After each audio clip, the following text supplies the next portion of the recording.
Le volume des échanges commerciaux entre la Côte d'Ivoire et l'Ukraine a atteint les 105 milliards de francs CFA en 2011, soit une hausse de 16% malgré la crise.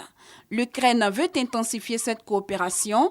Andriy Zayat, ambassadeur d'Ukraine en Côte d'Ivoire, avec résidence à Conakry, est venu le signifier au Premier ministre Ahoussou Kouadio-Jano. La Côte d'Ivoire n'est pas un producteur de blé, par exemple, et ne produit pas suffisamment de maïs, tandis que l'Ukraine est le troisième exportateur mondial du blé.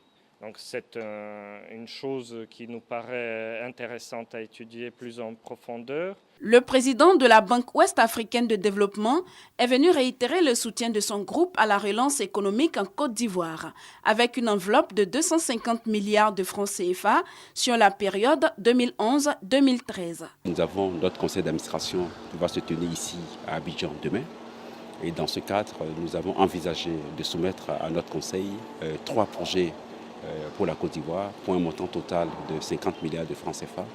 Ces 3 projets concernent le pont d'Azito, la centrale thermique d'Azito et une ligne de refinancement que nous allons faire à une institution financière de la place. Dans le domaine de la santé, le groupe Sanofi-Aventis veut intensifier sa coopération. Le PDG n'a pas manqué de le souligner au Premier ministre. L'objectif d'abord, c'est que nous avons en fait financé un programme pour réhabiliter une clinique pour le diabète.